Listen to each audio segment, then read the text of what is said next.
আসসালামু আলাইকুম ফ্রেন্ডস, কেমন আছেন সবাই? আশা করি নিশ্চয়ই ভালো। আজ আপনাদের জন্য তবুও তোমাকে চাই এই গল্পের 5 নম্বর পর্ব নিয়ে এলাম। যদি ভালো লেগে থাকে তাহলে ছোট্ট করে একটি লাইক দিয়ে দেবেন। আর ছোট্ট একটি রিকোয়েস্ট, আপনি যদি এখনও আমাদের চ্যানেলটি সাবস্ক্রাইব করে না থাকেন, প্লিজ এখনই সাবস্ক্রাইব করে নিন আর পাশে থাকা ঘন্টা বাটনটি ক্লিক করুন। আপনি যদি এই গল্পের এই পর্বটি প্রথম পড়ে থাকেন তাহলে আমাদের চ্যানেলের প্লেলিস্ট থেকে এই গল্পের আগের পর্বগুলো পড়ে নিতে পারেন, কিংবা এই ভিডিওর ডেসক্রিপশনের বক্সে আগের পর্বের লিঙ্কগুলো দেওয়া রয়েছে, সেখান থেকেও পড়ে নিতে পারেন। তো ফ্রেন্ডস, চলুন গল্পে ফিরে যাই।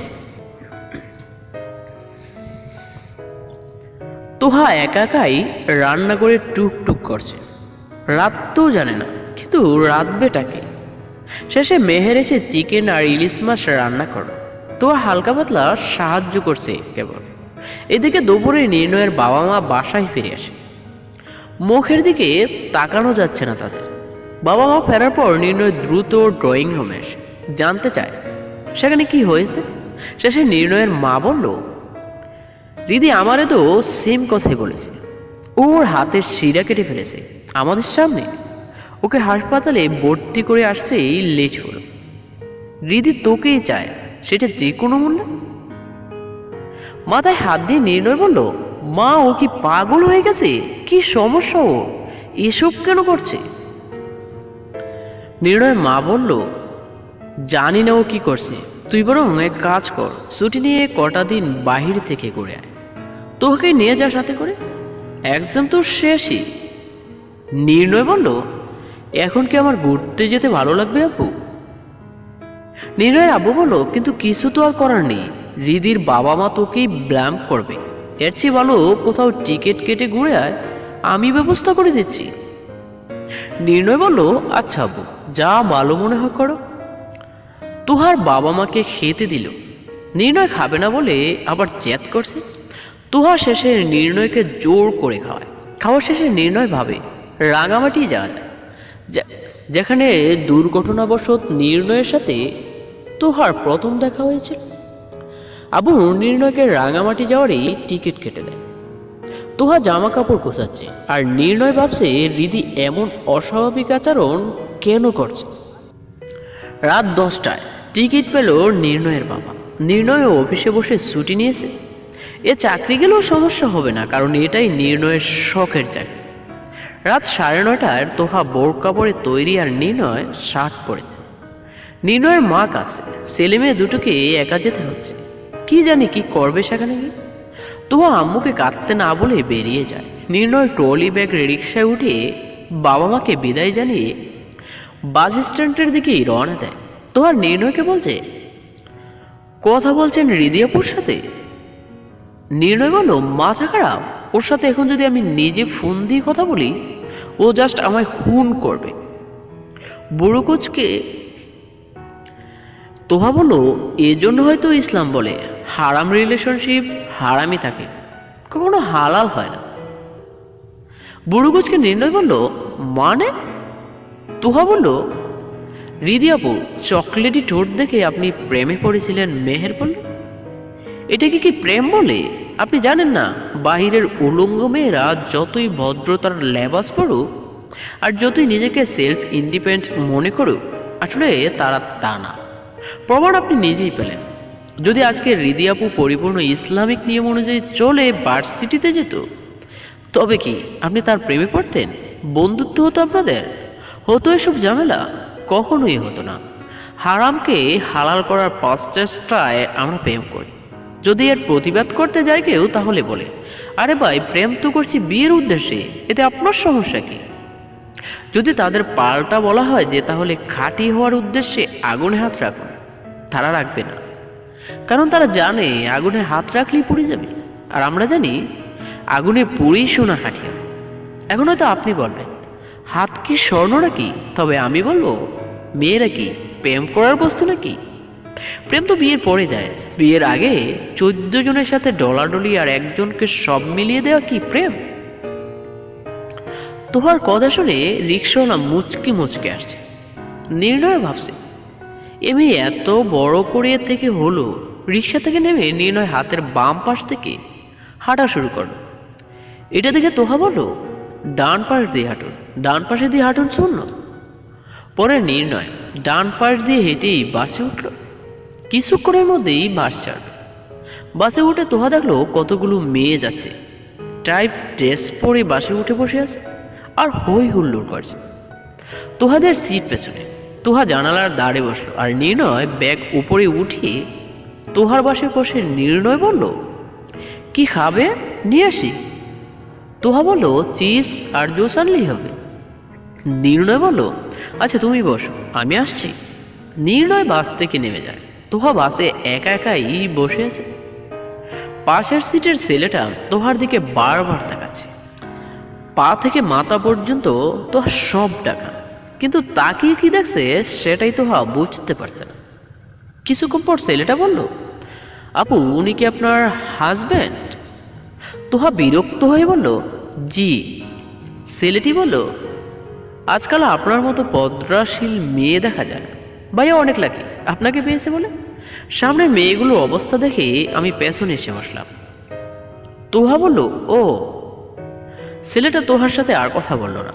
5 মিনিট পর নির্ণয় হাত ভর্তি চিপস আর জুস নিয়ে এলো।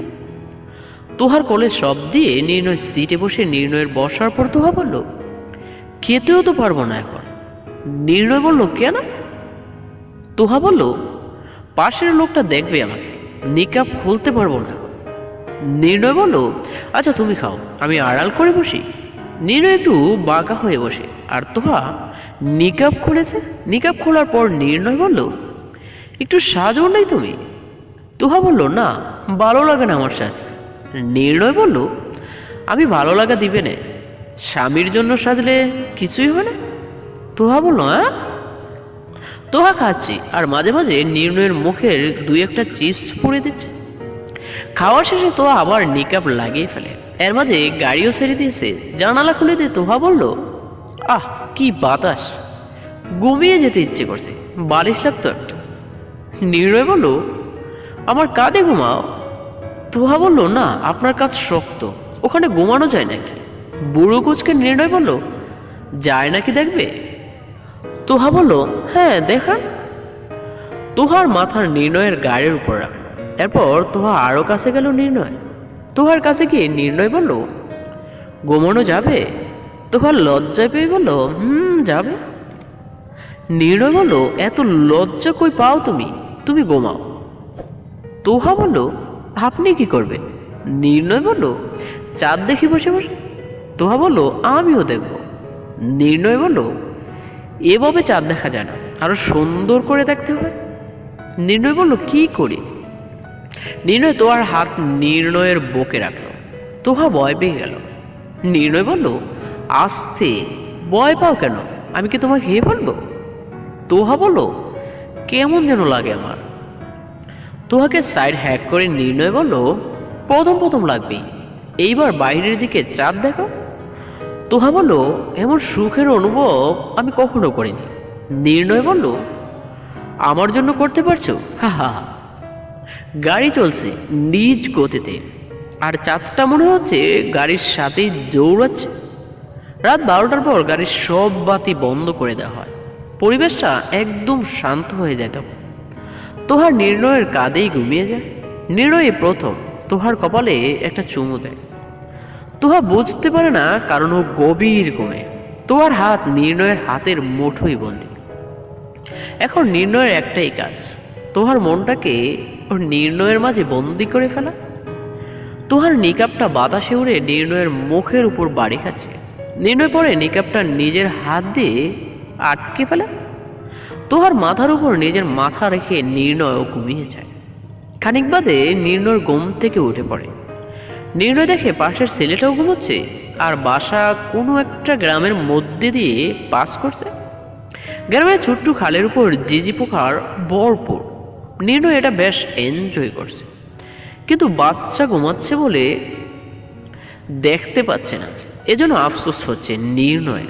টানা 4 ঘন্টা ঘুমার পর মাঝরাতেই তোহা চোখ মেলে তাকায় আর ঘুম ঘুম চোখেই বলে, আজান দিয়েছে, নামাজ পড়বো তো আমি।